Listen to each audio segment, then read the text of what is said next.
Tafahamu kwamba serikali imewekeza fedha hapa karibu shilingi bilioni 10 na ngapi? 18. Kwa hiyo uwekezaji huu ni mkubwa sana uliofanywa na serikali. Ni lazima tuhakikishe kwamba fedha ya serikali inatumika vizuri. Lakini tulijenga jengo hili ili kufanya shughuli za stendi na maisha ya biashara iweze kufanyika. Sasa nimekutana kwa muda mfupi na viongozi na wamenieleza kwa mwaka huu wamekusanya fedha, mwaka huu wa fedha shilingi bilioni 1 na milioni 300. Lakini mimi ninaamini na serikali inaamini kama vipenyo vingi vya ubabaishaji vikizibwa hapa stendi ya Nyegezi, serikali itakusanya fedha zaidi ya shilingi bilioni 2 kama ambavyo imelenga. Moja kati ya mambo ambayo tunayaona ni kikwazo ni gharama kubwa ya upangaji wa majengo au vyumba vilivyoko ndani ya stendi ya Nyegezi. Tunaambiwa square mita moja ilikuwa shilingi 25,000, baadaye ikaletwa 15,000. Lakini ni bora kuwa na mpangaji anayelipa fedha ya wastani kuliko kuwa na chumba ambacho hakikaliwi kabisa na watu, na hayo sio malengo ya serikali. Lakini pia nimelipokea jambo hili na tutakaa na baraza la madiwani, meya na mkurugenzi ili tuone njia bora zaidi ili gharama ya vyumba iwe nafuu. Lakini pia wako wengine kampuni kubwa wanaweza kupewa eneo floor yao kabisa, wakatengeneza eneo maalum na makususi kwa ajili ya wateja wao. Hawana haja ya kutengeneza basi terminal nje ya stendi ya wapi? Ya Nyegezi. Lakini watu hao wanahitaji maisha yawe bora, yawe nafuu, iwe kodi mzuri, ili achukue eneo kubwa, atengeneze terminal yake na wateja wake wajue kwamba huduma zote za kampuni ya ardhi zinapatikana floor ya kwanza au floor ya pili. Kwa hiyo tutawaita wamiliki wenye mabasi, tutakaa nao, tutazungumza nao na tuwashawishi. Maeneo mengine tumeweka restaurant, lakini mpaka leo hakuna aliyeweka restaurant. Sio lazima tuendelee na restaurant.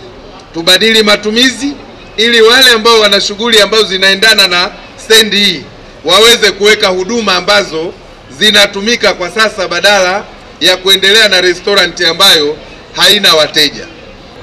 Lakini pia nimepokea tatizo la kutokuwa na kituo cha polisi, na wananchi walio wengi wangehitaji pia huduma ya kituo cha polisi kwa ajili ya usalama. Kwa hiyo nikitoka hapa nitaenda kukagua nione tatizo ni nini. Nitakaa na wadau au wamiliki wa mabasi yote, nitakaa na jeshi la polisi kwa pamoja.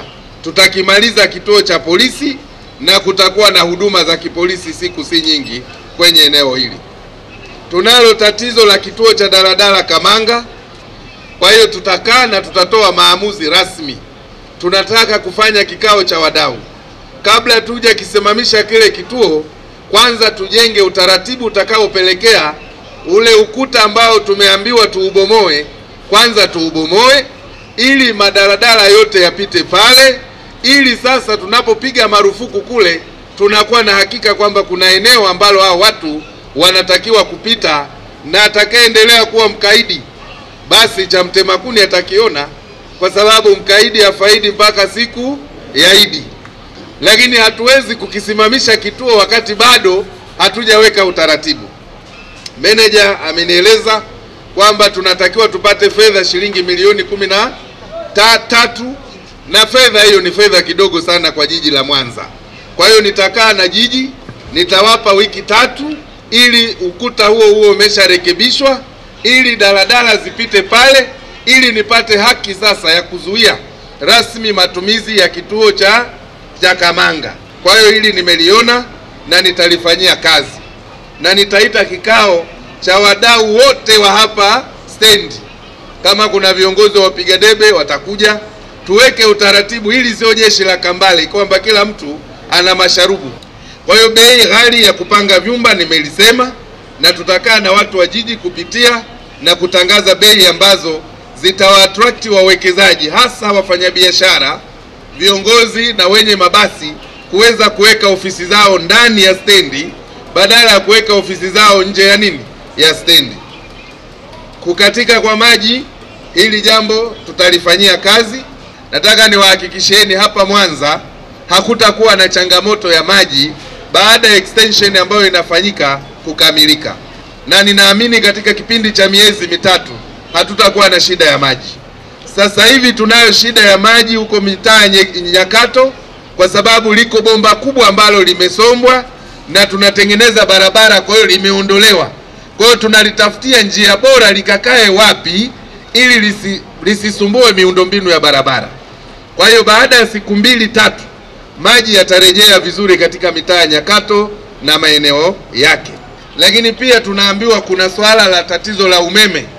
Kuna baadhi ya wapangaji wamepanga kwenye chumba, lakini mita wanayotumia vyumba 6 wanatumia mita 1. Kwa hiyo wamekuwa na complain. Kwa hiyo nitakutana na TANESCO. TANESCO yupo Yuko wapi TANESCO? Haya, yuko wapi? Haya, njoo hapa. Kwa hiyo maelekezo yangu ni kwamba wewe mkurugenzi wa jiji, lakini pia na huyu manager, nendeni kakaeni, hakikisheni kila mwenye chumba chake kwenye biashara ni lazima awe na umeme wake. Hatuwezi kushare mita, hayo ni mambo ambayo yashapitwa na wakati. Kwa hiyo TANESCO, ninakupa maelekezo, nataka ndani ya kipindi cha siku 14 uniletee majibu kwamba kila mwananchi mwenye chumba amepata mita ya nini? Ya umeme. Tunaelewana bwana? Ili tuondokane na tatizo la mita ya umeme, na hilo linawezekana na sina wasiwasi juu ya hilo. Kwa hiyo wamiliki wa mabasi nitakaa nao moja, tawaita kwenye kikao wao na wadau wao, ili zile ofisi zile za mitaani, lakini pia kugeuza hizo barabara kuwa ni stendi, la hasha, serikali haiwezi kukubaliana na hilo. Imeweka miundombinu ya kudumu, mazingira bora, sasa wote ni lazima tuingie wapi? Stendi. Lakini kama kuna ofisi za miaka mingi za wamiliki, tutakubaliana shughuli gani zifanyike kule na shughuli gani zifanyike ndani ya stendi. Kwa hiyo nataka niwahakikishieni, serikali tumeona changamoto hizo na tutazifanyia kazi, na vyombo vyangu viko hapa vinanisikia. Kwa hiyo tumalize hizi changamoto, na nia kubwa pia kuongeza mapato. Manager, bilioni 1.3 sio fedha ambayo ingestahili kukusanywa.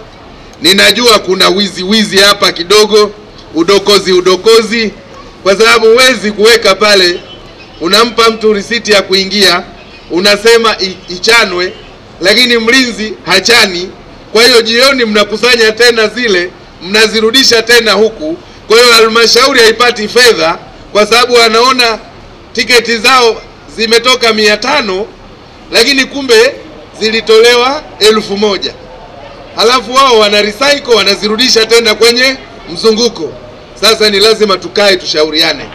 Sasa hivi mbinu za kisasa zipo. Sasa hawa mchwa wa namna hiyo, ninatoa agizo na angalizo, ni lazima dudu kila imwagwe, mchwa waishe. Na kuisha kwa wizi wa namna hiyo ni kuweka mifumo ya kisasa ambayo hukutani na fedha, badala yake wananchi wanatumia kadi kuingia na kutoka wapi? Stendi.